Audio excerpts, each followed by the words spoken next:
Live on நேயர்களுக்கு வணக்கம். இன்னைக்கு நம்ம என்ன படம் திரைவிமர்சனம் பார்க்க போறோம் அப்படின்னா வணங்கான். இயக்குனர் பாலா வந்து படம் இயக்கியிருக்காரு. சுரேஷ் கமாச்சி அவர்கள் வந்து ப்ரொடக்ஷன் பண்ணியிருக்காரு. அருண் விஜய் வந்து நடிச்சிருக்காரு. ரோஷினி பிரகாஷ், சமுத்திரகனி, மிஸ்கின் மற்றும் பல நிறைய நடிகர் பட்டாளங்கள் வந்து அந்த படத்துல வந்து நடிச்சிருக்காங்க. வாங்க படம் எப்படி இருக்குன்னு பார்க்கலாம். இந்த வணங்கான் படத்துல ரொம்ப முக்கியமா சொல்ல போனோம் அப்படின்னா மியூசிக் தான். ஃபர்ஸ்ட் ஏன்னா மியூசிக்ல இருந்தே ஸ்டார்ட் பண்ணிடலாம். அதே போல ஜிவி பிரகாஷ் அவர்கள் வந்து ரொம்ப அருமையா வந்து இந்த படத்துக்கு வந்து இசையமைச்சிருப்பாரு. ஏன்னா இந்த படத்துல வந்து கதையே இல்லை அப்படின்னு சொல்ல முடியாது, கதை இருக்கு அப்படின்னு சொல்ல முடியாது. ஆனா ஒவ்வொரு இடத்துலயும் வந்து அந்த மியூசிக் தான் வந்து அந்த படத்தை வந்து கடந்து வந்து எடுத்துட்டு போகுது. வாய் பேச முடியாத அருண் விஜய் எப்படி வந்து நடிச்சிருக்காரு அப்படின்னு சொல்லி நம்ம பார்த்தோம் அப்படின்னா அவருடைய பர்ஃபார்மன்ஸ் நம்ம வந்து சொல்லவே வேணாம். அவரு வாய் பேச முடியாது, காதும் வந்து கேட்காது சரியா. அதனால அவர் பர்ஃபார்மன்ஸ் சொல்லவே வேணாம். ஆனா இதுக்கு ஒரே ஒரு காரணம் மட்டும் நான் சொல்லிக்கிறேன். சூர்யா ஏன் டக்குன்னு வந்து விலகிட்டார் அப்படின்னு நம்ம பார்த்தோம் அப்படின்னா அவரு அதான் நிறைய பேர் சொல்லுவாங்க அவர் வந்து கதை வந்து அவ்வளவு சீக்கிரம் சொல்ல மாட்டாரு, நம்மளே வந்து ஷூட்டிங் ஸ்பாட்ல தான் சொல்லுவாரு, நம்ம புரிஞ்சுக்கணும்னு சொல்லிட்டு சூர்யா வந்து நடிச்சுட்டே வந்திருப்பாருன்னு நினைக்கிறேன்.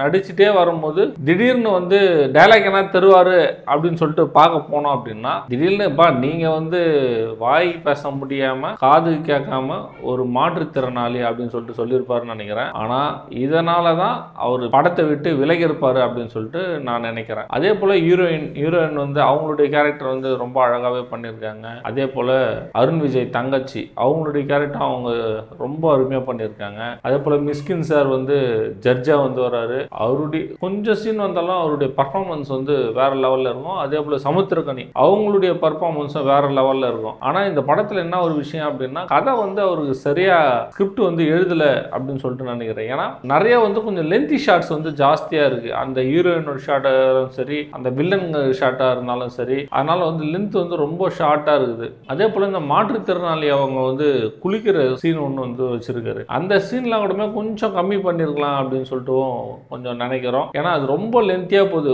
எப்படின்னா ஃபேமிலி ஆடியன்ஸ் வந்து பார்க்க முடியாது. ஏன்னா குழந்தை குட்டியோடலாம் வராங்க. அதனால ஃபேமிலி ஆடியன்ஸ் வந்து கொஞ்சம் ஒரு பார்க்க முடியாத ஒரு சூழ்நிலையும் வந்து உருவாகுது. அதனால அந்த சீன்லாம் வந்து கொஞ்சம் கம்மி பண்ணியிருக்கலாமோ அப்படின்னு சொல்லிட்டு தோணுது. இதுல மிகப்பெரிய டிராபேக் என்ன அப்படின்னா அருண் விஜய் வந்து அந்த டைலாக் இல்லாதது மட்டும்தான். ஏன்னா ஒவ்வொருத்தவங்க சொல்றது தான் நானும் வந்து சொல்றேன். அருண் விஜய் அந்த டைலாக் வந்து டெலிவரி பண்ணா எப்படி இருந்திருக்கும் அப்படின்னு நிறைய பேர் அங்கவே வந்து எக்ஸ்பிளைன் வந்து பண்ணியிருந்தாங்க. எங்களுக்கு பின்னாடி சீட்ல உட்காந்து இருந்தவங்க அப்படி இல்லாம. ஏன்னா படம் கதைக்களம் வந்து நம்ம ஒத்துக்கிற மாதிரி இருந்தாலும் அப்படின்னா கொஞ்சமாவது வசனம் இருந்திருக்கணும் அப்படின்னு சொல்லிட்டு பல தரப்புப்பட்ட மக்கள் வந்து ரொம்பவே யோசிச்சும் சொல்றாங்க. அதே போல நந்தா படத்துல வந்து பாத்தீங்கன்னா சூர்யாவுக்கு வந்து ஒரு கேரக்டர் கொடுத்திருப்பாரு. அந்த கேரக்டர் வந்து படம் ஃபுல்லாவே வந்து அதிகமா பேசவே மாட்டாரு. சப்ஜெக்டுக்கு ஏற்ற மாதிரி மட்டும் பேசுவார். ஏதாவது ஒரு ஃபைட் சீன்லயே சரி, ஏதாவது ஒரு ராஜ்கிரண் காம்போல அவர் நடிக்கும் போது அவர்கிட்ட பேச்சுவார்த்தையும் சரி, ரொம்ப வந்து டைலாக்லாம் வந்து ரொம்ப ஷார்ட்டா இருக்கும். ஆனா வந்து அவருடைய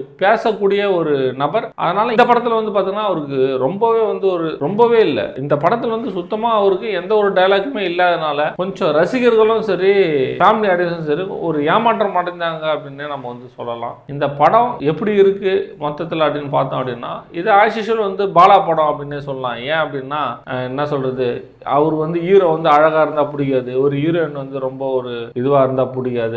அது எப்படிலாம் இவனங்கெல்லாம் மாத்தி நம்ம விடலாம், எப்படிலாம் இவங்களை வந்து குடும்பப்படுத்தலாம் அப்படின்ற சான்று வந்து பார்த்தோம்னா நம்ம ஆரம்ப காலத்துல இருந்தே பார்த்துருக்கோம். விக்ரம் பழைய படம் வந்து பார்த்தோங்க அப்படின்னா சூர்யா, அதுக்கப்புறம் விஷால், நிறைய பேரை நம்ம சொல்ல வரலாம், ஆர்யா அவங்க எல்லாமே வந்து சொல்ல வரலாம். இருந்தாலும் இந்த படத்தை விருப்பம் உள்ளவர்கள் நீங்க பார்க்கலாம். அதே போல ஃபேமிலி ஆடியன்ஸ் கொஞ்சம் பார்க்கறதுக்கு கொஞ்சம் இதுவாக தான் இருக்கும். அதனால பசங்க யாருன்னா இருந்தாங்க அப்படின்னா தவிர்த்துட்டு நீங்க ஒன்னா போயிட்டு பார்க்கலாம் அப்படின்றது என்னுடைய கருத்து. நன்றி, வணக்கம்.